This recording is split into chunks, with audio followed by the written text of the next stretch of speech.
Oh, we're on. Good evening, everyone. My name is Rob Zinfandel, cousin to Mr. Ron Burgundy. Second cousin, close enough. So today we're talking about the horrible war that's raging within America. And you might ask yourself, what do IKEA, Hilton, American Airlines, Royal Caribbean, McDonald's, and Starbucks all have in common? They're all leaders in the war against single-use plastic straws, which is currently sweeping the nation. Despite a lack of support by Donald Trump, at the federal level, the movement to ban straws and other single-use plastics has been growing, and it seems to be gaining speed. According to a National Park survey, 500 million plastic straws are used in the United States every day, and many of those straws and stirrers end up in our oceans. While many individual businesses, nonprofits, and schools have voluntarily opted to ban straws, many cities and states are also tackling the issue.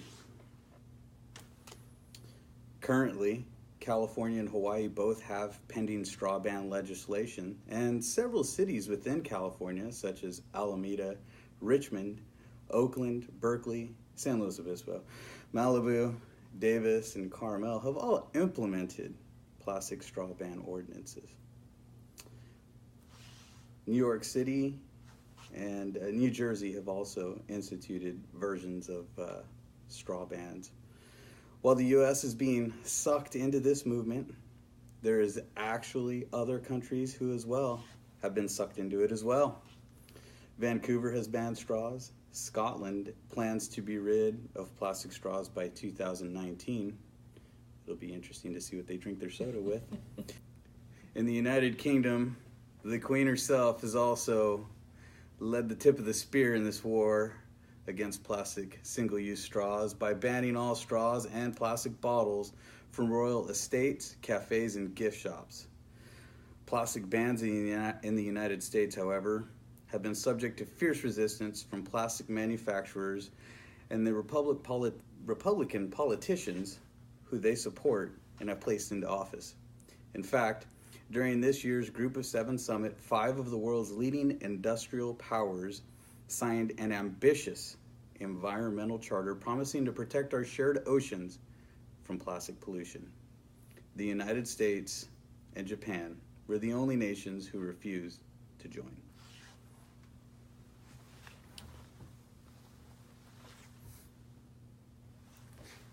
Proponents of the straw ban argue that plastic straws are quickly becoming a dangerous source of marine pollution, and cities and countries around the world are stepping up pressure on businesses and consumers to ditch the plastic drink accessory. Each year, more than 35 million tons of plastic pollution are produced around the world, and about 9 million tons of that plastic waste ends up in the ocean annually. A scientist at NOAA says for every pound of tuna we're taking out of the ocean, we're putting 2 pounds of plastic back in. And the World Economic Forum reports there could be more plastic by weight than fish in the world's oceans by 2050. The dangers of plastics are also apparent in the floating collection of around 1.8 trillion pieces of trash, and counting, most of it plastic, spread over 1.6 million square kilometers between California and Hawaii, otherwise known as the Great Pacific Garbage Patch. Straws make up approximately 4% of this patch. Proponents of the ban also point out that plastic does not biodegrade. But it does break up into smaller bits that are called microplastics. Microplastics that are found throughout the food chain. Studies have shown that seafood sampled at a local market in Half Moon Bay, of that seafood, 1/4 of fish and 1/3 of shellfish contained plastic debris. Studies have shown plastics are causing decreased fertility and higher chances of obesity and diabetes. Until now, the movement against plastic pollution is focused primarily on plastic bags and has had astonishing results. During a recent coastal cleanup day, the amount of plastic bags collected dropped more than 60% compared to 2010, and proponents would argue that the same results can be achieved by banning plastic straws. Opponents of the straw ban, however, argue that implementation will be largely ineffective and serve only to disadvantaged persons with disabilities, children, and the elderly. The plastic industry counters that communities can do more to recycle plastic straws, and that bans on plastic straws alone will not solve the threat to marine creatures. Plastico CEO Caroline Wiggins feels plastic is a good material and very useful. The problem is waste collection and the lack of recycling, says the lady who makes her living selling plastics. Rob Hall, director of Dispo, a company that makes disposable catering items, also believes that improving waste collection would be a better solution than a ban. Hall felt that dedicated bins and educating the public on how to sort waste correctly by removing paper cup lids, straws, and any remaining liquids or food before putting them in the recycling bins would be a good start. Australian scientists Denise Hardesty and Chris Wilcox estimate using trash collected on U.S. coastlines during cleanups over 5 years that there are nearly 7.5 million straws lying around America's shorelines, equating to around 437 million to 8.3 billion plastic straws on worldwide coastlines. Although the number is staggering, many opponents argue that because of their light weight, around 0.42 grams, all these billions of straws add up to only about 2,000 tons of the nearly 9 million tons of plastic waste that's annually deposited into the world's oceans. For more on this, let's look at a very insightful, very in-depth interview conducted by our very own Andy.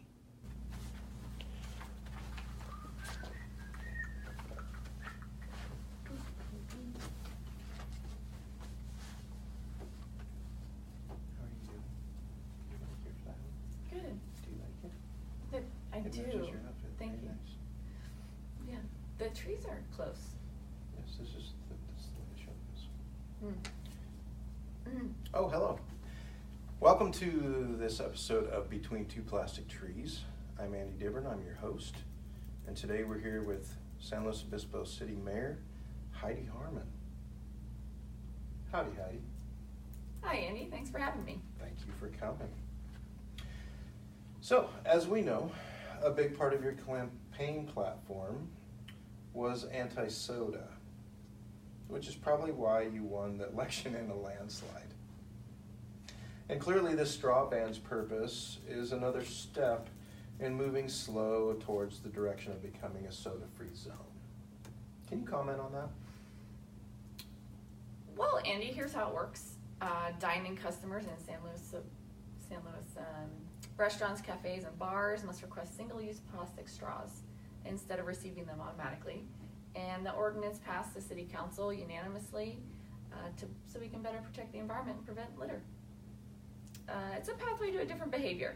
Customers who order for here or dine in will not receive a straw automatically unless they request one. And places, if you do takeout or the 7-Eleven straw dispensers are still okay because the customer gets to choose if they want one. Okay. So Seattle has recently announced that they're the first major city to ban straws. How does that make you feel? Are we a minor city here? We're an awesome city, city of SLOCL. And current recycling efforts just aren't doing enough to reduce waste. So other cities like Miami Beach, Florida, Monmouth Beach, New Hampshire, and other municipalities in California like Berkeley and Oakland have all banned the use of plastic straws. And New York City just recently passed legislation to also ban straws as well. So yeah, Seattle, they've also banned plastic utensils. This year in EcoSlow's Coastal Cleanup Day, volunteers picked up items and there was a tie between straws and plastic utensils for number 10 on the list of items. Are we looking at banning plastic utensils as well? We're restricting the sale of single-use plastic bottles and cups from city events, including farmers markets and concerts in the plaza, which is on Thursday night. Concerts at the plaza is on Friday. No, I'm the mayor. It's definitely on Thursday night. Okay. I know these things. Yeah. Big event. And just like the plastic bag ban, eventually carrying reusable water bottles and straws will be a completely normal thing to do. With the help of environmental nonprofits, the city plans a public outreach campaign, similar to how we publicize the styrofoam ban. And under the plastic water bottle ordinance, which is not a citywide retail ban, but single-use bottles can't be purchased by the city and can't be sold at any permitted city events, such as the downtown Slow Farmers Market on Friday nights. I think that's on Thursday. Oh no, Andy, I'm sure it's on Friday nights. Okay. Yeah. Great event. Come on out every Friday night, downtown Farmers Market. Okay. Yeah. So your re-election campaign platform of soda hating will expand to make SLO a food-free zone as well, correct? So the city also plans to increase the number of drinking stations throughout the city. I like drinking. To fill up reusable plastic bottles. We're adding 10 over the next 2 years at locations like Sunshiner Park, where we have the Blues baseball games, French Park, Mission Plaza, and the Community Center in Ludwig. So on the list of common items found in the cleanup, number 1 was cigarette butts. This year, volunteers collected almost twice as many as last year. Why aren't you as anti-butt as you are anti-suck? Well, actually, Andy, the Surfrider Foundation has a Hold On to Your Butt campaign. Nice. That works to raise awareness about the environmental impact of cigarette butts on our oceans and beaches. And to help eliminate cigarette butt litter, San Luis Obispo County, we're installing ash cans throughout the county and distributing personal ashtrays to smokers so we can support butt-free beaches. Interesting, butt-free beaches. Okay. So the Tribune recently quoted you as saying that you carry a reusable straw in your purse and that you would like to normalize this. Why are you so set on every man, woman, and child carrying a purse? Well, businesses actually can opt for straws made of more environmentally friendly materials such as bamboo, paper, and steel. So how is this ordinance being enforced now? Thanks for asking. So by assessing fines to businesses that clearly violate the new ordinances, and then just a gentle encouragement so to get people to think about the idea of plastic as non-decompostable and whether they really need to use it or not. So it'll save restaurants a little money since these things like this, add up. Okay, so where are we at with generating revenue from this? Has that bought you a Mayor Tesla yet? Or are we at like a Prius or a smart car? Well, the whole premise, Andy, is to create awareness around the issue and not punish people. So it's just about getting people to ponder, do I really need a plastic straw or this plastic bottle, and whether I can do without one. Very good. Well, thank you for coming. That's going to conclude this episode of Between Two Plastic Trees. Thank you for watching.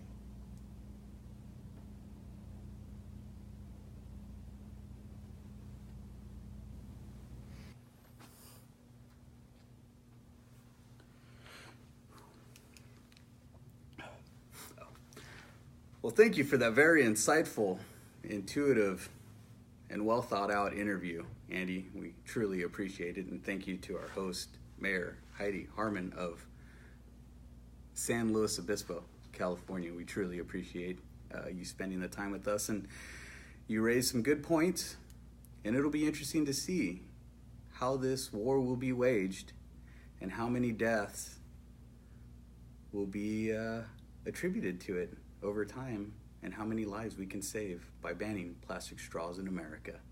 Until then, stay classy, America.